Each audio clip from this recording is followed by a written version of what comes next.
নমস্কার, শিক্ষা সদন মহাবিদ্যালয়ের পক্ষ থেকে আপনাদের সকলকে আন্তরিক প্রীতি ও শুভেচ্ছা জানাচ্ছি। আজ এই কলেজের বার্ষিক অনুষ্ঠান, আপনারা সকলে এই অনুষ্ঠানে স্বাগত। দেখুন, এই কলেজের একটা বিশেষত্ব আছে। আমি প্রত্যেক বছরই এই দিনে এই কলেজের অনুষ্ঠানে আসি, এরা আমাকে আমন্ত্রণ জানান। হ্যাঁ, এক অর্থে বলতে গেলে এটা তো কলেজ সোশ্যালি, কিন্তু তাও বলবো যে এই কলেজের রুচি, এই কলেজের শিক্ষা, এই কলেজের দীক্ষা, এই সবগুলোর মধ্যেই একটা স্বাতন্ত্র্য আছে। কি বলতে পারি, একটু ভিন্ন ধর্মী। তার চাইতেও বড় কথা যে সোশ্যাল বলে শুধু যে ছাত্ররা অংশ নেন তা নয়, এই বার্ষিক অনুষ্ঠানে শিক্ষক ছাত্র সকলে সম্মিলিতভাবে পার্টিসিপেট করেন। আরেকটা কথা না বললেই নয়, আমাদের এই কলেজের যিনি প্রিন্সিপাল স্যার একটু অন্য ধরনের মানুষ, এবং তার দৃষ্টিভঙ্গির ওপর প্রত্যেকেরই এত অগাধ আস্থা, এত বিশ্বাস। তার পরিচালনায় ছাত্র শিক্ষক সকলে সম্মিলিতভাবে এই সোশ্যালে অংশ নেন, এবং সেই জন্যই হয়তো এটা আরও বেশি সুন্দর হয়ে ওঠে। আপনারা নিশ্চয়ই জানেন আজকে একটা বিশেষ পারফরমেন্স আছে রবীন্দ্রনাথ ঠাকুরের সাপমোচন।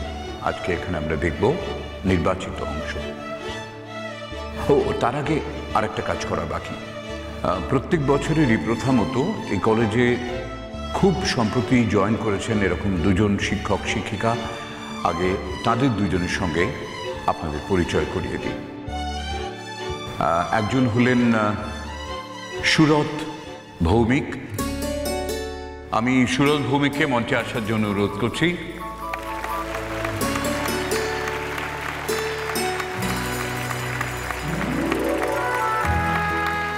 সুরত ভৌমিক আমাদের পদার্থবিদ্যা বিভাগের অধ্যাপক।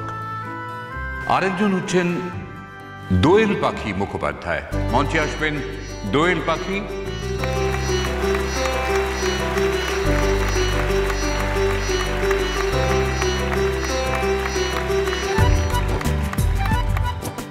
দোয়েল পাখি মুখোপাধ্যায় আমাদের ইংরেজি বিভাগের অধ্যাপিকা। আমাদের প্রিন্সিপাল স্যার এদের দুজনের সম্পর্কে কিন্তু ভীষণই উচ্ছ্বসিত। বিশেষ করে দোয়েল পাখি সম্পর্কে আরো বেশি উচ্ছ্বসিত এই কারণে, কারণ দোয়েল পাখি এক তো ব্রিলিয়ান্ট স্টুডেন্ট, এবং খুব অল্প দিনে ছাত্রছাত্রীদের মধ্যে সে এমন একটা জনপ্রিয়তা অর্জন করেছে। শুধু সেটাই নয়, সাংস্কৃতিক জগতেও কিন্তু ছাপ রাখতে শুরু করেছেন দোয়েল পাখি। আমরা তো আজকে দোয়েল পাখিকে শিল্পী হিসেবেও পাচ্ছি নাকি? আমার অনুরোধ আমাদের প্রিন্সিপাল স্যারের কাছে, সুরত ভৌমিক এবং দোয়েল পাখি মুখোপাধ্যায় আমাদের নতুন দুই শিক্ষক শিক্ষিকাকে পুষ্পস্তবক দিয়ে সম্মাননা জ্ঞাপন করার জন্য।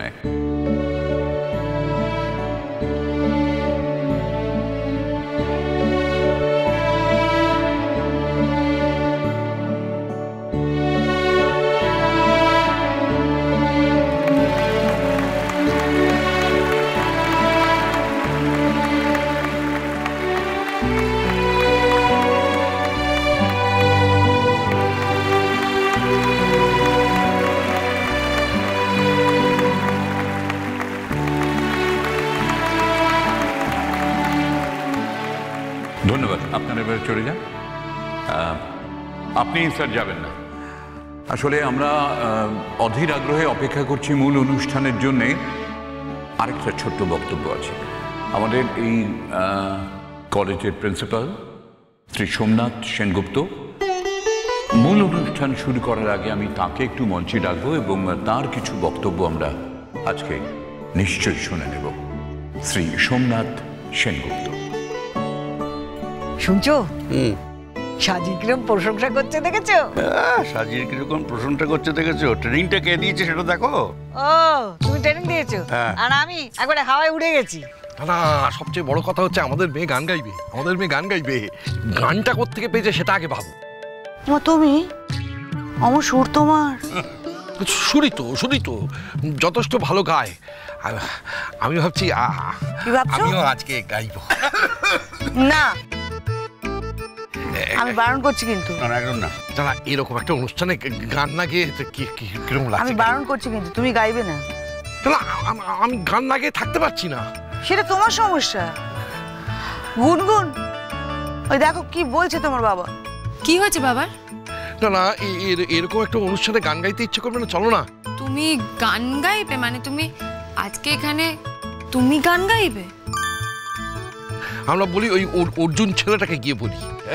কিন্তু ওদের তো অলরেডি একটা প্ল্যান সেট করা হয়ে গেছে। ওরা কি এখন আর আমাদের অ্যালাউ করবে গান গাইতে? আমি বারণ করছি বারবার, খবরদার এটা করো না। চলো চলো চলো। না আমি গান না গিয়ে থাকতে পারছি না।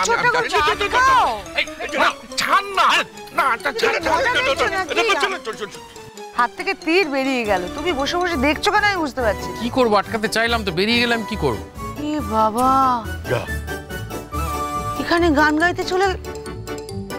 তোমরা দাদাকে বলো, দাদা আপনি কিছু বলছেন না। কি বলবো বলো তো? মানে ও তো পন্ড করবে সব। হ্যাঁ, কি হচ্ছে বলো তো? আমি বুঝতে পারছি না কি করতে চাইছে গুনগুন আর মেচকা। কি করতে চাইছে? প্রত্যেক ফাংশনে যা করে থাকে সব পন্ড করে দেয়, তাই করবে।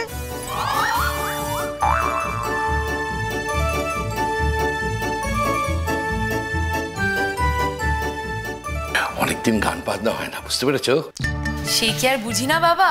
আরে আমারও তো ওদের গান দেখে শুনে না মানে নিজেদেরও একটু গান গাইতে ইচ্ছা করছে। চলো না বাবা গান গাই। হ্যাঁ সে নয় মানলাম যে সাজি একটু ভালো গান গাইবে, আমরা একটু খারাপ গান গাইবো, তাতে কি আছে? চলো না। কে বলেছে আমরা খারাপ গাইবো? না আমরা ওদের থেকে কম কিসে? হ্যাঁ চল। হঠাৎ করে সবাই কেন চুপ হয়ে গেল? ওকে আটকাতে পারলে না? কি কোনো সমস্যা? কি হয়েছে মা? সমস্যা? অবাক হওয়ার ভান করো না তো। তোমার বাবা গান গাইবেন এখন, আর আমার বৌমা সবসময় যে সাপোর্ট করবে। ওই দেখো গ্রিন রুমের দিকে যাচ্ছে। আরে যাক না, তুমি কি মাথাটা খারাপ হয়ে গেল? এখানে গান গাইতে দেবে বাবাকে? দেবে না, অপদস্থ করে ফেরত পাঠিয়ে দেবে। এলো বলে দেখো পাউডার মেখে নামলো বলে। গুনগুনকে আটকাতে পারলে না তুমি? আমি চেষ্টা করেছিলাম, বিশ্বাস কর, ঝড়ের গতিতে দুজন বেরিয়ে গেল, আমি কি করবো? না না বাবিন, বলছি কি গুনগুন না এইরকম একটা ব্লান্ডার করবে না, ওর মাথায় একটু বুদ্ধি আছে। একটু বিশ্বাস করি না গো। একটু আগে বললো সাজির এত প্রশংসা, এত ভালো গান গায়, সবই ওর জন্য। হ্যাঁ আপনি শুনতে পাননি, ও বলছিল। আপনি আমাকে মুখ করছেন। বড়দা এ তো গান গাইবে এখন সত্যি করে। মানে কি করে গান গাইবে? পুরো হবে না, ওদের প্রোগ্রাম সব ফিক্স হয়ে গেছে, ওসব হচ্ছে না। ও গেয়েই ছাড়বে। করে যেন বেসুরে গান গায় ওরম আমি আর পেরে উঠছি না। তা ও কি সত্যি গান গাইবে? হ্যাঁ সত্যি গান গাইবে, সত্যি গান। তোমার কি হচ্ছে? তুমি যাবে নাচতে যাবে? যাও গিয়ে নাচো, এরকম করে নাচো। সবার সামনে তুমি আমাকে অপদস্থ করবে না। বৌদি আস্তে আস্তে কথা বলবো, আস্তে কথা বলবো কি? আমাকে সবার সামনে অপমান করছে, আমি আস্তে কথা বলবো? আর ফাংশনে এসে আমাকে এরকম করছে। না তাই তো। ঠিক আছে আমি থাকবো না, আমি চলে যাচ্ছি। কি হচ্ছে? এটা কি চুপ করে বসো না। দেখতে কিরকম বলছো? না এরকম করো, সবাই দেখছে তোমাদের দিকে তাকিয়ে। দেখুন গান গাইতে গেল। আরে সাজিকে ধরো। আরে ওর ব্লান্ডার করে দেবে। আমার মনে হচ্ছে চাকরিটা থাকবে না। আমি বুঝতে পারছি, খুব ভালো করে বুঝতে পারছি ওর চাকরি থাকবে। ধরো। আপনার ভাইকে কেউ ধরতে পারবে না, ও ধরা ছোঁয়ার বাইরে। ও পটকা, তুমি বসে আছো কেন? যাও না একটুখানি। আরে এখন আর গিয়ে কি লাভ? যা হওয়ার তো হয়ে গেছে। আমি গ্রিন রুম চিনি না। শোনো একটা কথা বলছি, অত সোজা নয়। একটা প্রোগ্রামে উঠে এরকম গান গাওয়া যায় নাকি? গাইতে দেবে না। এই কারণে হঠাৎ করে এরকম হঠাৎ মিচকে হাসছে, কথা বলছে। আমি কি করবো? চলে গেলে আমি তো ধরতে পারলাম না। কেন দৌড়ে গিয়ে ধরতে পারলে না? কি আরে বোঝাতো মা। এই কারণে আমি গুনগুনকে নিয়ে কোথাও যাই না, বুঝতে পারো না? ওর তো বুদ্ধি বলে কিছু নেই, সেন্স নেই বোঝার যে বাবার গান সবাই ভয় পায়। হাসছো কেন? যাই বলো, তোমরা সবাই মিলে আমার শ্বশুর মশাই কিভাবে হ্যাটা করছে, আমার না খুব গায়ে লাগছে গো। আহারে গায়ে লাগছে?